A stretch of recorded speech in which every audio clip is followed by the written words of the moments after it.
welcome to another episode of the Dulcimerica video podcast. My name is Futch, and I would like to extend a very warm welcome to all of our new dulcimer players out there. Some of you got dulcimers for Christmas, or maybe for your birthday, or you've been playing for a few months, just got this in the fall. Once again, welcome to the family. It's a gorgeous instrument, I'm sure you've discovered, and it really is just as easy or as hard as you'd like to make it. But I'm assuming many of you would like to keep it kind of easy right now, so I'm completely down with that program. What I'm going to do today is we're tuned in DAD, Mixolydian mode, and we're going to do some exercises to kind of get you used to your new dulcimers out there. Now, there are some more detailed podcasts on this subject that I did earlier this year, including one in March, I believe, called Stringer Then Fiction. That's episode number 8, parts 1 and part 2.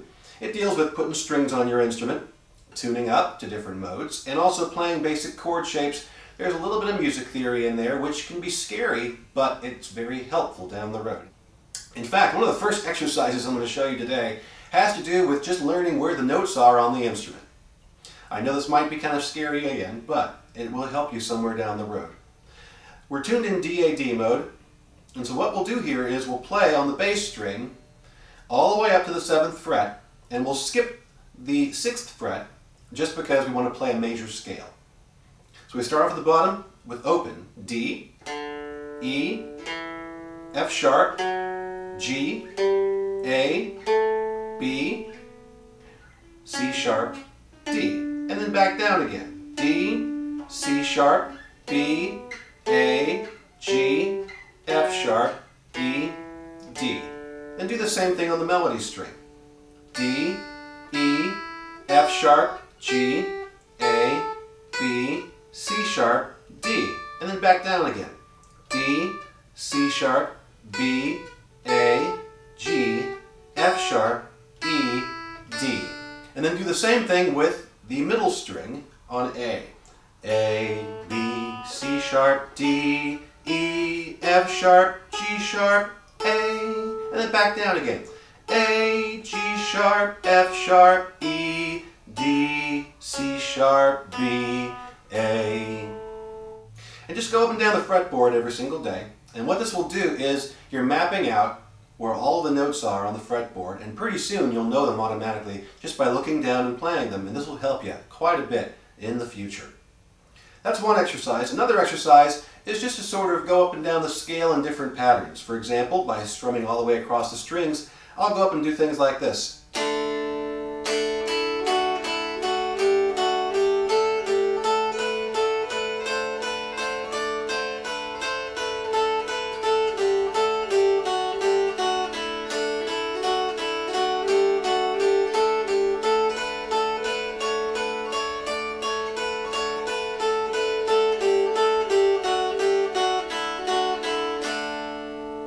Then the same thing on the bass string.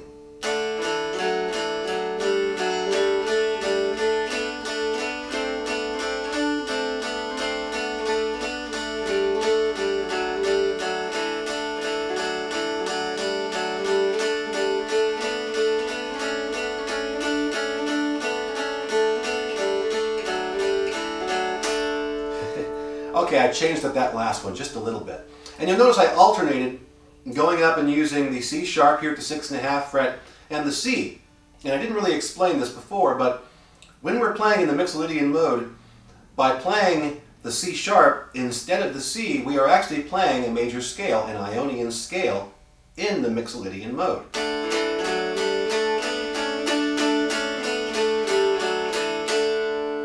If we were to play a pure Mixolydian mode, we would actually not play the 6.5 fret, we would actually play the C right there.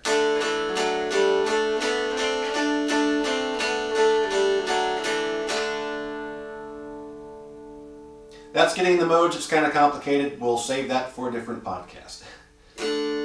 So basically these exercises of going up and down the fretboard are starting to get you used to using your fingers and thumb. Some of you may be thumb players, some of you may not be thumb players. And what I like to tell everybody is whatever is best for you, whatever is most comfortable for you. Some people will tell you not to use your thumb because you'll get strains and cramps and stuff like that. That's not true. You should always limber up before you play, like you should always limber up before you go jogging or do any exercises.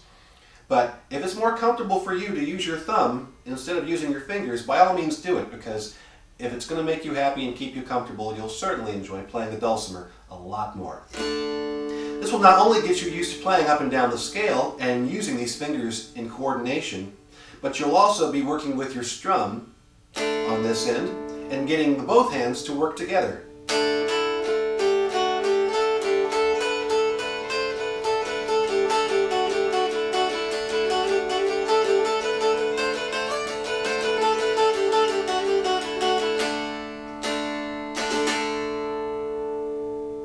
Another thing you can do while you're just sort of hanging about is to noodle.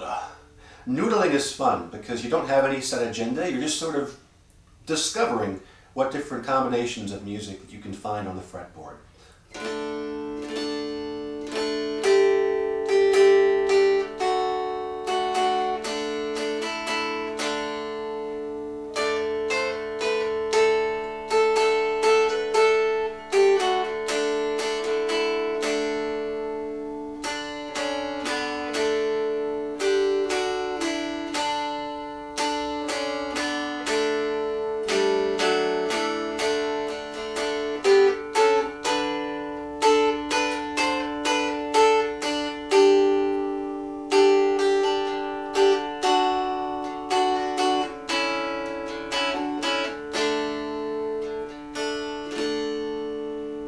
And you know, as you're doing that, you'll discover different little things that you like, and then you'll incorporate that into your music as you go along. And sometimes you'll find these happy accidents, you know, where you'll go, hey, say, these are pretty. And then later on discover that you're playing these partial chord fragments.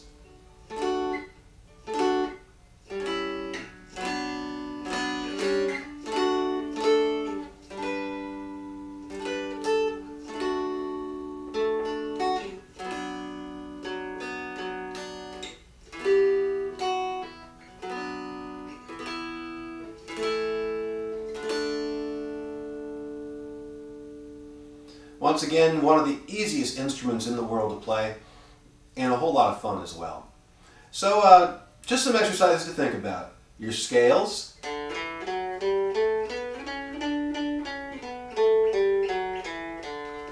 Make sure you say the name of the notes as you go up and down the scale. Noodling.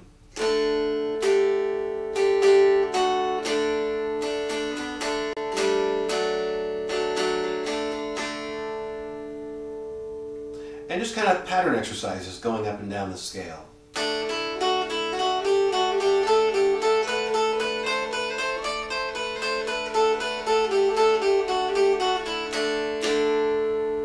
It might drive the people in the house crazy not to hear music per se, but it still is music, and it is a long and lovely relationship that you're beginning with your dulcimer, just sort of getting to know one another by experimenting.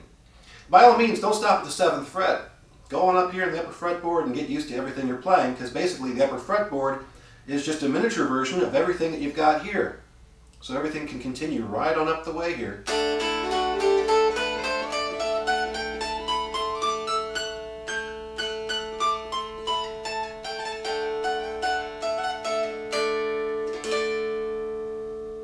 Experiment with different rhythms and how you play over here with your right hand or left hand if you're a left-hand dulcimer player. Try strumming towards you or away from you, or picking each string individually in different patterns. I mean, there's just a world of possibilities, and many of you who have just joined us in this world are going to find that it's a very, very rewarding relationship.